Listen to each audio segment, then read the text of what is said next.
From Miami's first light to its night glow, we craft stories that move. You're watching Terrell Clayton Media. Happy Monday to y'all.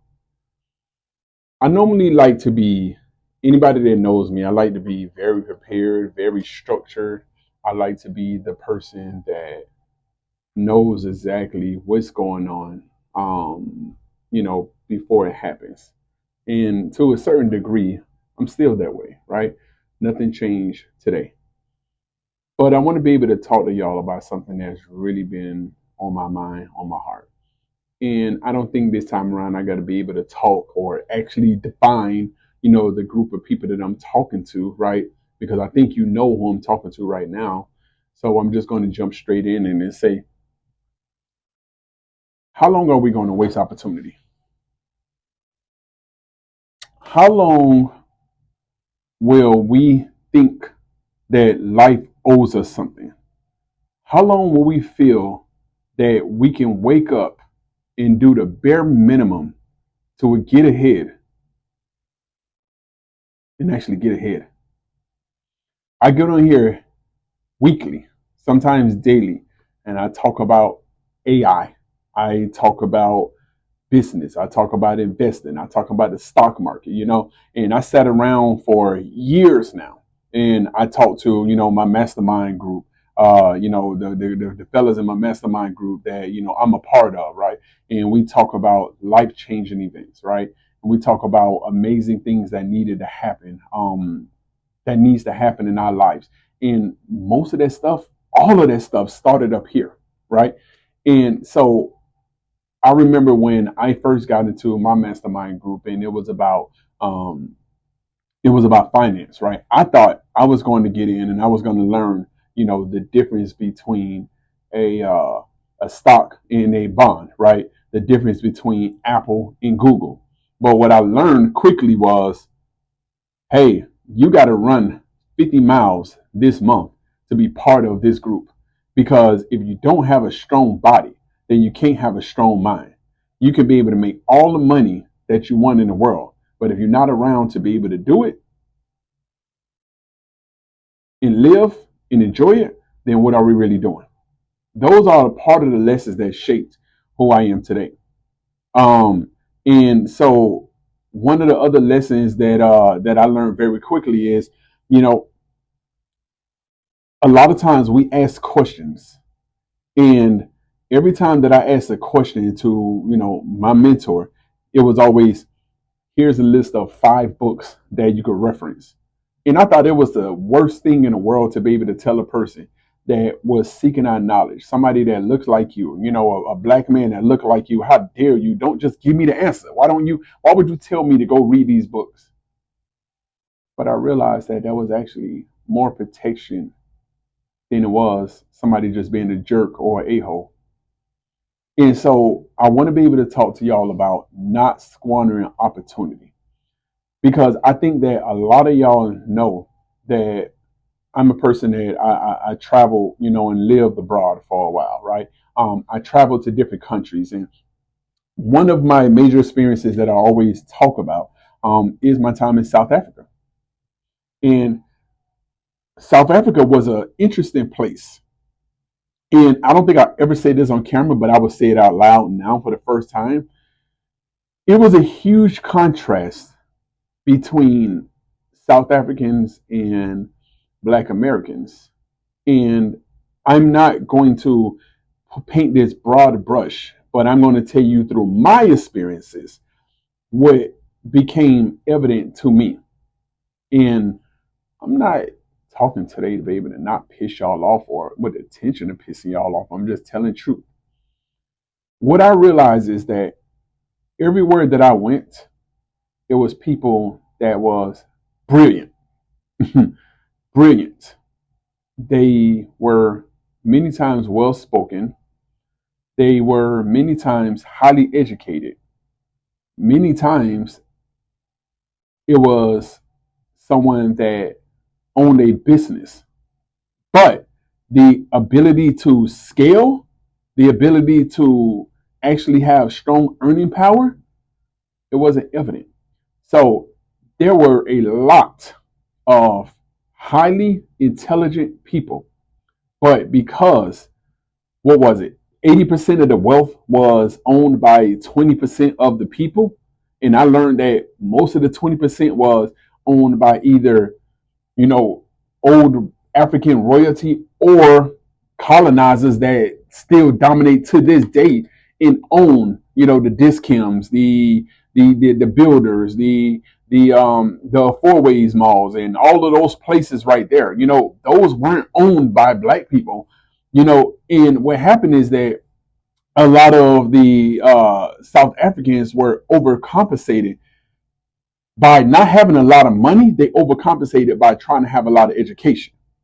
And then I looked at a lot of, black Americans, and I realized that even though we think we don't make a lot of money, it's still a lot of us that make over 100K consistently.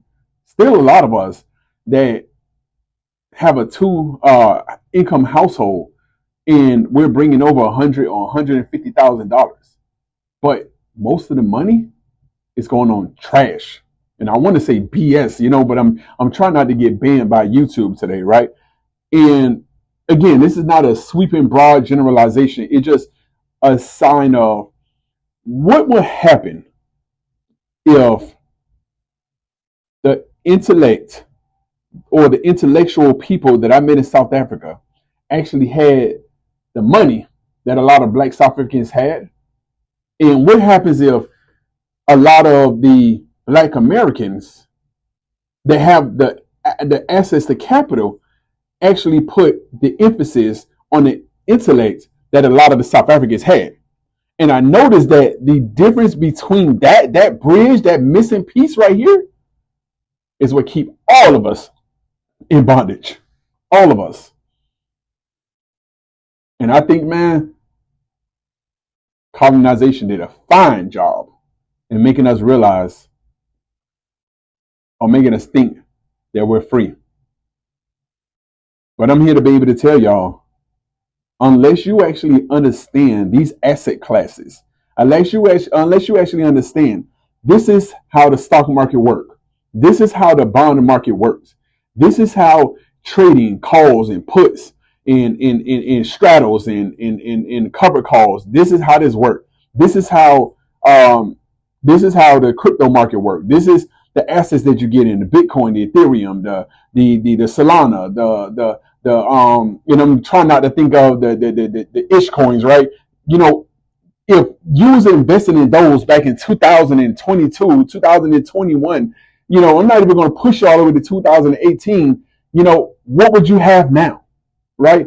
I think about what would happen if you understand that from 1880, and I had this conversation with my brother, right, Dietrich. I hear you, bro, right?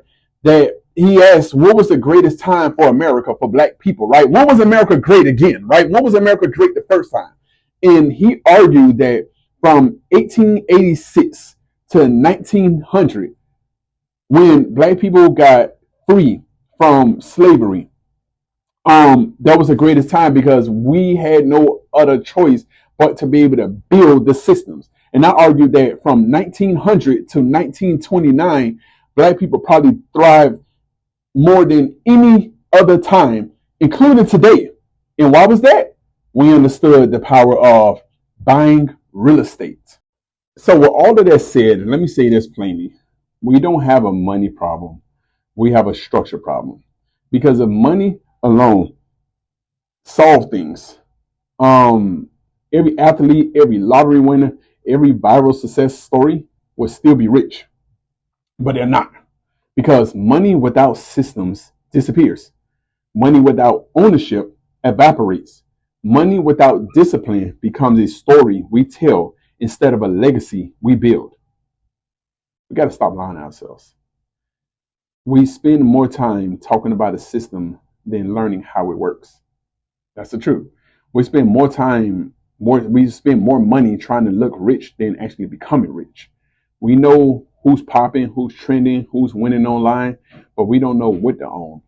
And that's the BS. And that's for every person part of the diaspora.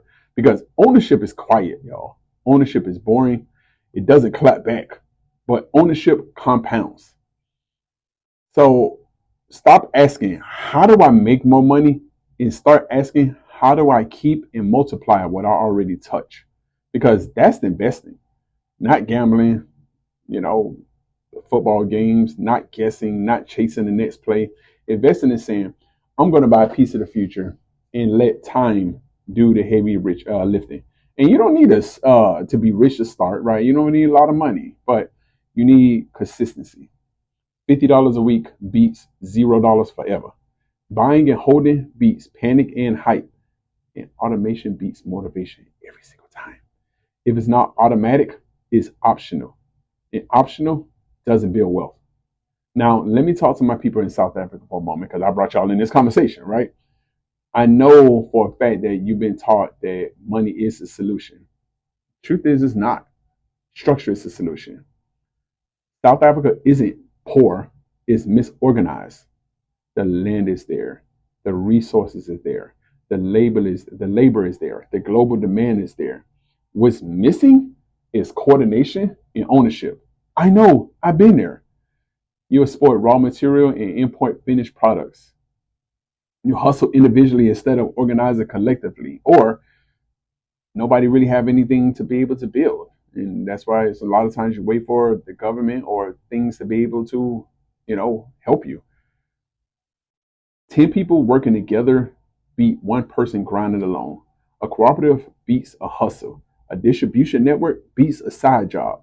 The future isn't about quick cash, it's about repeated value. Now, let's talk back to America for a minute. If our kids have to start from zero again, we failed. Survival got us here. But ownership, like they did back in the 1900s, that moves us forward. Buying assets, holding them, teaching our children what ownership look like, creating accountability circles instead of hype circles. Less drama for 2016, 26, more receipts, all right? This isn't about perfection, it's about direction. So pick one asset, one system, a long-term plan, and commit. Stop waiting for the right time. Stop waiting to feel ready because builders start before they're comfortable, right? You don't need a business plan, a finished business plan. You know, I tell people all the time, we listen to the revolution not be televised, but you know what? It is being streamed, tracked, and compounded. So cut the crap, cut the BS, buy ownership, hold it, and most importantly, let's teach the kids brick by brick. I'm on in the road, brick by brick.